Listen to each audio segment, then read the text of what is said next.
warm welcome to Daily Dispatch, a show that gives you all the latest news and updates from the digital ecosystem. I'm Priya Sheth. Thank you very much for logging in. Time now to get you all the top news stories that we've been tracking for you this evening. Well, first up, Bengaluru-based professional networking and jobs platform Apna has raised Series B funding of $70 million led by Insight Partners as well as Tiger Global at a valuation of about $570 million. The investment will allow Apna to build more new products, hire best-in-class tech talent, and expand to new geographies. The funding would be used to strengthen its presence in existing cities and expand pan-India over the next 6 months.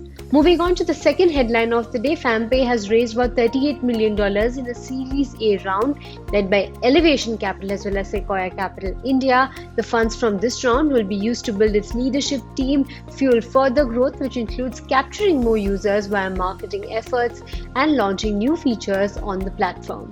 Well, B2B e-commerce firm Udaan has invested over 4,000 crore rupees in the past 12 to 18 months across technology, supply chain and other areas. It is aiming for 100% year-on-year growth this financial year. Udaan has over 3 million users and more than 30,000 sellers on its platform. Well, moving on to the final headline of the day, online travel company EaseMyTrip, which recently launched an initial public offering, reported an 8-fold increase in the March quarter profit to 30 crore rupees on an annual basis, driven by increase in margin and commissions and reduction in operational expenses. For the quarter ending 31st March, the company's revenue jumped 72% to 69 crore rupees. Well, moving on to our second segment, I have with me someone who has helped change the way daycare services have been implemented in the country. I have with me A.K. Srikanth from CLAY. Thank you very much, Mr. Srikanth, for joining us today on the Daily Dispatch. I want to begin by asking you, CLAY literally has seen a transitioning of its business model from being a pure play daycare service provider to transitioning into so many different services available. How has been the journey, and what kind of experience have you gone through over the last couple of months?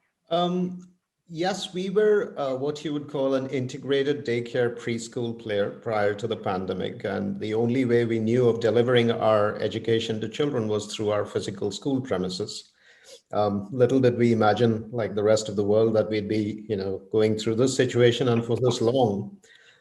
So I think we've innovated quite a bit where we reminded ourselves that we're in the business of educating children. The mode of education could change. The education does not have to stop.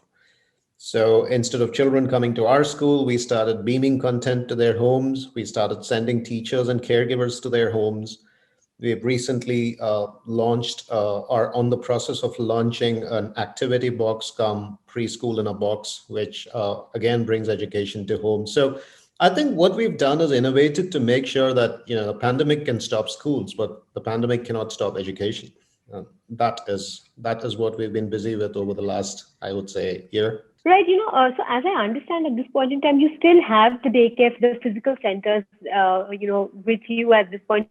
Will you be looking at sort of transitioning completely into an online model or a model where you specifically send, teachers and caregivers to homes per se?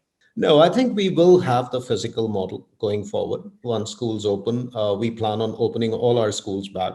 We have about close to 150 across India, and we are still holding on to all of them.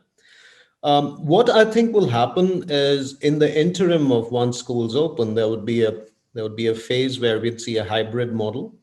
So there could be, a child who decides to come to school 2 days, looks at online 3 days, or has a teacher coming home for 2 days, goes online for 3 days. It could be a combination of all of these before we finally settle into whatever the routine is. But I think the future is going to see a lot more hybridized learning, at least from our context. But yes, the school would continue to remain an important part of our portfolio, as in the physical schools. Right, help me understand a little bit more on this hybrid model in terms of what kind of, what are the means of this model in terms of functioning? How will you be able to deliver education? Are there specific categories that you'd be looking at focusing on? Sure. I think what I mean by hybrid model is, so fundamentally, the way we impart education is by progressing a curriculum through the classroom. Now, that curriculum we've managed to translate into other means so that we are able to deliver the same curriculum without losing its efficacy as far as possible, which is what we did with the online platform, where we did not go for a Teams or a Zoom. We actually went for a South Korean platform that managed to duplicate the classroom to the closest possible level, right? We also had, for those children that were not inclined to online learning, and there's quite a few of them in this age group, we decided we'll send the teachers home to address their needs by having our teacher go to their home. So if you look at it, it's the same curriculum that's progressing through all of these means, whether it be online, whether it be a teacher going home, or whether it be the preschool in a box model, which we're about to launch. All of them will progress the curriculum in the same way. So when I say hybridized, what I mean is a child is able to slip in and out of each of these various programs without actually compromising on what curriculum she's going through. As in, the curriculum progress would be the same immaterial of which avenue the child chooses to take the education through. Right, when you talk about the whole edtech space, it seems to be a very cluttered space. We're seeing so many players enter the space. There are lots of Me Too models that are emerging in this whole category. Perspective, I wanted to understand how you would be a differentiator, at this point in time when everybody just wants to enter the whole edtech space. So, Priya, I think we are not an edtech player in that sense. For us, edtech is a means to an end. It is not an end in itself. In fact, we are the only player in this group who's actually an education player who's chosen the online or edtech means of delivering education. As in, we come into this as somebody who's been teaching children in our classrooms for over 10 years now. So I think we are first and foremost an education provider. For us I don't even think we can call ourselves an edtech player, because that is one way in which we support our children, but only one way. There's still multiple ways which do not fall in the edtech bracket at all. On the fundraising front, I wanted to understand, is there some sort of ballpark fundraise that you are planning going forward? What is your estimate as to how much fundraise you require? Not really. I mean, we've been supported very strongly by our investors to begin with. So I think they are supporting us for the continuance of education, not necessarily only for the edtech space, not only for the online space. As in, given that 50% of the schools, physical schools, have closed down, preschools have closed down in this country, and given that we may actually see a longer term before they open up, there's a lot of schools which are actually coming on the plate for sale. I think I'm inundated with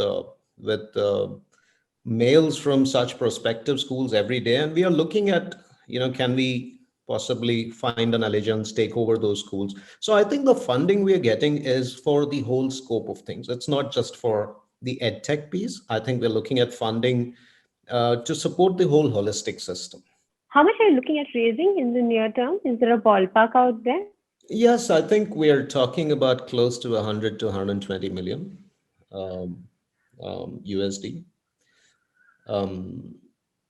So I think that would come in phases. Obviously, we're not looking at raising the whole thing at the same time, but that is over a 3-4 year horizon.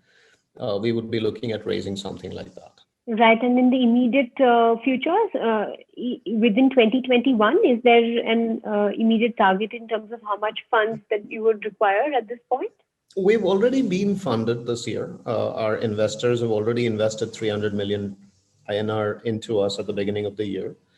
I don't think we seek any further funding this year, because for our programs which we have and which we are launching, also remember that these programs tend to generate cash as well. So I think for this year, I'm not looking at anything further. However, if schools are set to open somewhere close to the end of the year or even the end of the academic year, and if we're seeing a lot of opportunities in the market at that point in time, which we can, sort of take on and expand our services, at that point in time, yes, we might be looking for more funding, probably to the tune of maybe about 500 million INR more, which the investors are very ready to support. In terms of revenue and growth targets, what kind of revenue and growth targets are you working for FY22? So we are looking to get to about at least 120 crores, and this is if the schools don't open.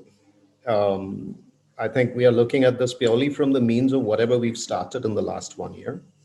That would probably be roughly about a 3 to 4x in terms of number of children we'll be engaging with, and at least 3x in terms of number of revenues numbers we achieved in the last financial year. Right. A final question before I let you go. If there's one thing that you feel as an entrepreneur that distinguishes you from the rest, what would it be? What would you consider as your personal USP that's helped Clay grow and achieve this kind of scale?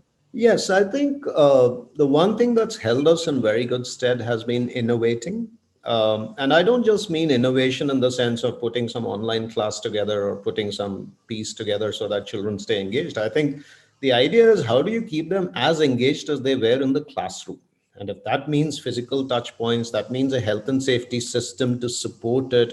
I think all of that needs to be thought around the innovation. So when I say innovation, it's a complete package. The second point I'd like to point out is, please be aware of your cash flows. Very frequently, it's not the lack of customers, it's the lack of cash flows that hurts the business most strongly. And times like this, when revenues are taking a hit, I would think that you need to sit down with your CFO every day and go through the cash flow and see what you're doing and what you're not doing. And this is something I'm practicing here. Right. On that note, many thanks for joining us today and sharing your valuable insights. Thank you for your time and for being a part of the Daily Dispatch. Thank you, Priya. Thank you for calling. Well, time now to wrap up this edition of the Daily Dispatch. I'll catch you tomorrow at 5 p.m. Goodbye and stay safe.